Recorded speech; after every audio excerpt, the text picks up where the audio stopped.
it wasn't meant to be until today. So Okay. that's good. How's it sound? Phenomenal. That's perfect. Thank God. Okay, so I was going to ask you, your real name is Roberto Testa, and how did you come up with the stage name of Fito Blanko?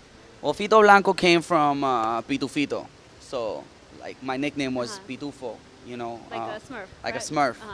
And so I just, that was it, Pitufito. And then the Blanco because of my complexion. Right, you because know. you're so tan. Well, I am kind of Well, you are tan kinda now, tan but I'm now. Panamanian. A lot of Right. people don't know that. You Right. can't guess that I'm Panamanian. Right.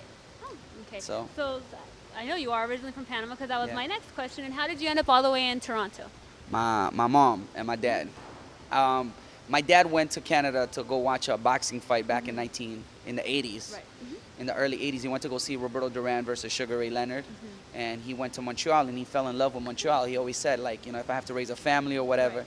I would love to move to Canada. So I guess when that time happened, when he knew, I was on the way or Right. whatever, he was making plans to move to Canada.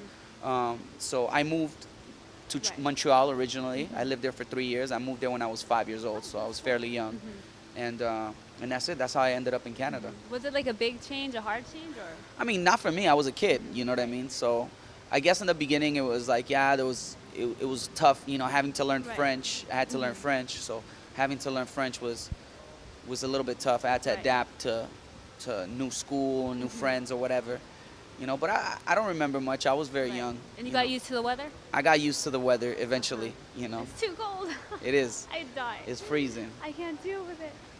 So I was asking, being that you were all the way up there in Canada, like how did you get connected like with reggaeton and decide that that's the type of genre you wanted to get into? Well, I mean, I'm Panamanian, right? So I grew up listening to Spanish reggae music, what people now call reggaeton, Right. So I grew up listening to Latin reggae. I grew up listening to like Nando Boom, Nessie Los Sensacionales. I can name like thousands of people from Panama from back in the day that a lot of people may not know, Right. but were very influential in my career, like Renato, and I got the opportunity to meet a lot of these artists. Right. Always flying back from Canada to Panama and going to their concerts and stuff. Right. So I was very influenced Right. in my early career by Spanish reggae music. So yeah, and it was my family too. They would always send me mixtapes or CDs and all that stuff. So it was great. Oh, that's cool. So how old were you when you first started singing and you decided you wanted to be a singer? Well, I kind of knew that I loved music Right. ever since I was young. When I was like 5 years old, I remember doing, like talent shows and stuff like that. And I got pictures of that stuff Right. too. Like Oh, that'd be I even cool. have video. I even have videos of, Right. you know, You should put that on the site. I should.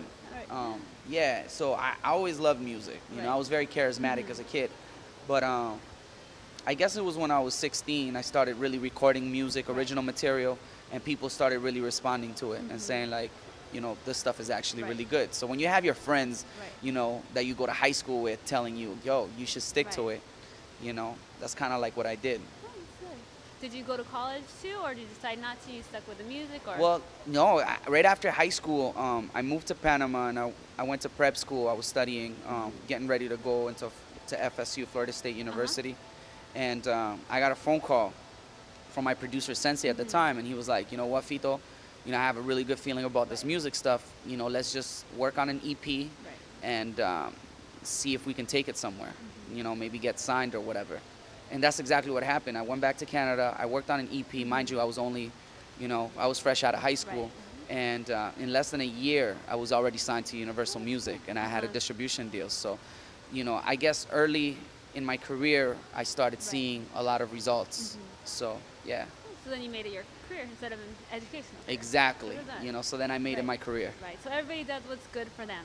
Some people are education, some are No, music. absolutely. It just depends like how you are as an individual. Well, I think that I found my calling. Right. You know what I mean? So based on what your calling is, whatever it is that makes you happy, you got to take whatever route Right. you have or whatever route you have to take to get there. That's true. So like, if somebody wants to get into music and they want to get into like engineering and stuff like that, yeah, you have to go to school of course. to engineer music. Like you can't just, wake up one day Hey, and I'm start going to be an engineer. yeah, and start mixing on an Right. SSL Right. without knowing how to even set it up. Right. True. So, these are things that, if you want to be a doctor, you can't just, Right.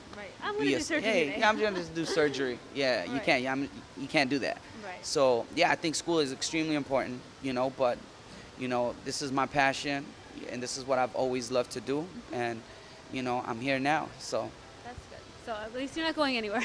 no. At least you're not. So the next question was, VIP was actually the song that caught my attention, and I VIP. think that was the one that threw you into the mainstream, correct? Or really got you out there? Yeah, I mean, I owe a lot to that song, VIP. I owe a lot to the VIP single. Was it the first song that really propelled me Uh-huh. in the U.S. market? Yes, absolutely. I've had prior success in Canada with other singles that kind of prepared me for what is kind of happening now. I've had my career has been, it's a long career. It hasn't just started. Overnight, So of course. it wasn't overnight. And a lot of, to a lot of people, I am a new artist. I still consider myself a new artist because there's a lot of territories that I haven't been to. Right. There's a lot of hands I haven't shook, and you know what I'm saying. Right. Not to say shake hands and kiss babies. Right. There's a lot of babies I haven't kissed. So That is true. I'm relatively new. Right. But yeah, and I owe it to VIP. VIP opened a lot of doors. I was like retweeting it, tweeting the heck out of it because I was like making everybody like it. I was like getting obsessive with the song actually. Yeah. I listened to like 10 times a day. It's a great song, man. I gotta give a shout out to Fuego because Fuego really did his thing on that song, and as soon as I heard it, I knew it was a hit, and I really wanted to to make sure everybody got the vibe Right. and the idea and the concept of the song. It's a very simple song, lyrically speaking. It's Right. about having a good time. It's very catchy though. That's the best thing about it though. It's so Yeah. catchy and you just forget all your trouble. You're just like Exactly. singing the song and it's like Just nothing. like, yeah, that's exactly what it is. That's a good song. Like